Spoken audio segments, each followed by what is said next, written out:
Bonjour, dans cette vidéo, je vais vous parler de l'état développé d'une tôle.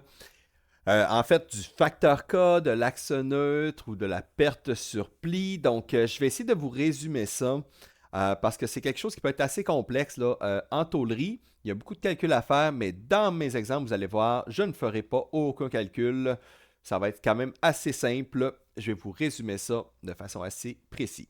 OK, parce que moi, c'est sûr qu'en tant que concepteur, j'utilise souvent SolidWorks, puis on me demandait, ah, OK, bon, mais dans Factor K rentre un chiffre quelconque, mais je ne savais pas à quoi ça servait. Donc, cette vidéo va vous aider à comprendre un peu à quoi ça sert, puis c'est quoi ces données-là, mais pas nécessairement à faire les calculs. Donc, on va commencer. Donc, au départ, il faut savoir, bien entendu, que euh, pour plier une tôle, on utilise souvent une plieuse, OK, dans laquelle on met une force qui va aller compresser la pièce contre une autre. Mais en fait, une matrice, dans le fond, ça va être le poinçon ou le contre-V qui va aller pousser contre la matrice ou le V, puis qui va plier votre pièce. Mais à ce moment-là, il va arriver quelque chose, un phénomène qui va à ce moment-là, faire une expansion de la partie extérieure de votre pièce et une compression de la partie intérieure de la pièce. Puis, donc, c'est de ça un peu qu'on va parler. Donc, la fibre neutre ou l'axe neutre. Donc, à ce moment-là, on la voit ici sur l'exemple. Elle est désignée ici pour savoir ce que c'est. La fibre neutre, c'est la partie de la matière qui ne subit aucun allongement ni rétraction lors du pliage. Donc, pour connaître la position de la fibre neutre, il faut entre autres multiplier le facteur K par l'épaisseur de la tôle, mais ça, on va y revenir tantôt. Mais ce que vous avez à comprendre pour là, c'est que quand on parle d'axe neutre, fibre neutre, c'est la portion qui ne sera pas du tout étirée, qui va rester exactement à la même longueur que si elle n'était pas pliée, cette pièce-là. Donc, dans certains cas, il y a plusieurs facteurs qui vont influencer ça, mais dans certains cas, elle pourrait se retrouver ici. Dans certains cas, elle va être à 50%. Fait que ça va varier, mais lorsqu'on va parler de fibre ou d'axe neutre, vous allez savoir au moins qu'est-ce que c'est. Donc, quand on parle du facteur K, le fameux facteur K, il faut savoir qu'est-ce que c'est. En fait, c'est un ratio, ok? C'est un pourcentage, donc il représente un ratio de la fibre neutre dans l'épaisseur d'une pièce pliée. Donc, ce que ça veut dire, disons qu'on a la fibre neutre ici qui est en pointillé.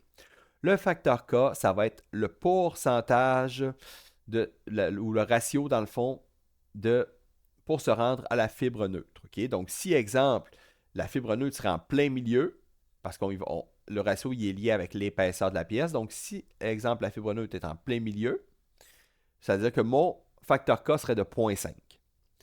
Donc, ici, il est un petit peu vers l'intérieur, fait qu'il est peut-être à 0,4 ou 0,345 ou peu importe. Là. Donc, je pense que vous comprenez un peu que le facteur K, c'est le ratio de la fibre neutre. Donc, un va servir à identifier l'autre en plus de l'épaisseur, bien entendu. OK? Donc, il est utilisé le facteur K est utilisé pour calculer les développés des tôles pliées, car tout comme le rayon de pliage, euh, il y a un impact sur la longueur de la tôle dû à l'étirement. Le facteur K il est toujours positionné par rapport au pli intérieur de la pièce. Donc, comme vous voyez, il est pointé à partir du pli intérieur ici. Donc, et non pas à partir de l'extérieur de la pièce. Fait que le ratio est vraiment à partir de l'intérieur. Puis le facteur K se situe généralement entre 0 à 0,5.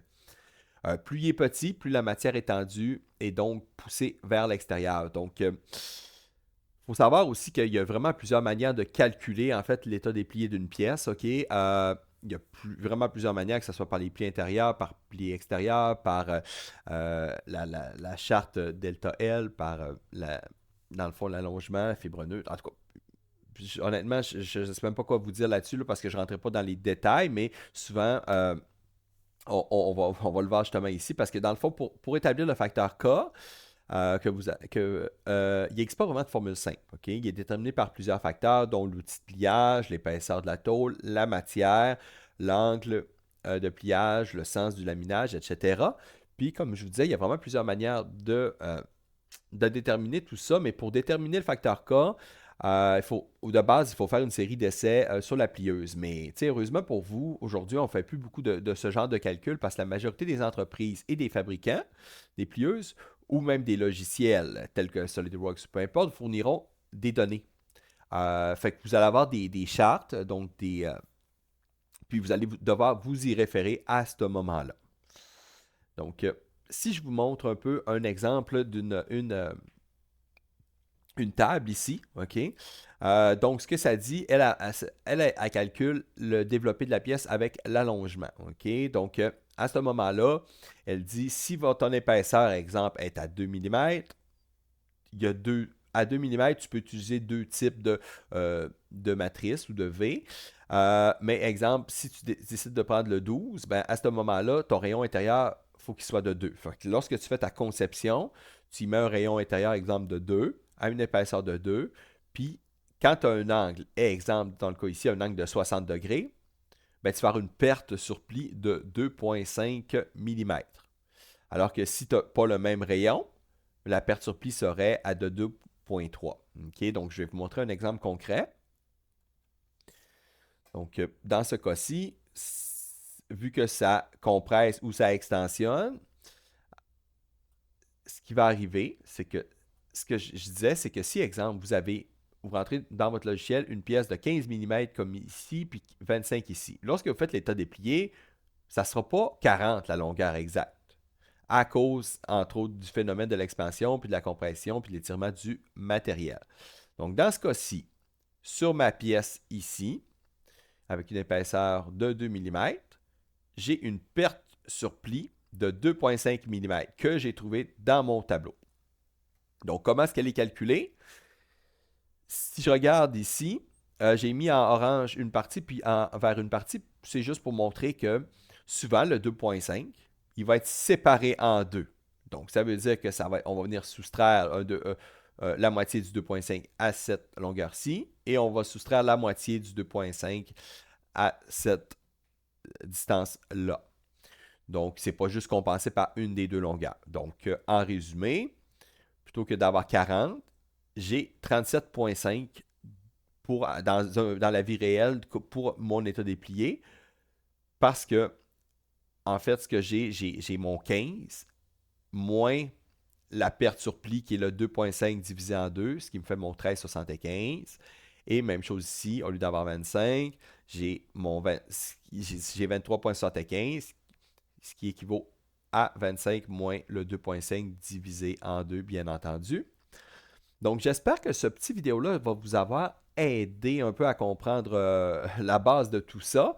Comme je vous disais, ça peut devenir assez complexe. Il y a plusieurs manières de le détailler, puis je ne voulais pas rentrer dans les calculs parce qu'il y a déjà plusieurs vidéos de toute façon qui expliquent ça ou site internet, mais souvent, bien honnêtement, ça fait plusieurs années là, que je travaille comme technicien en génie mécanique et comme concepteur et designer. Puis, j'ai jamais eu à faire le calcul. On m'a toujours fourni des tables ou des chartes ou quelque chose comme ça. Mais je voulais au moins que vous compreniez c'était quoi le facteur K, c'était quoi la fibre neutre, puis le phénomène de l'allongement de la pièce. Donc, merci et bonne journée.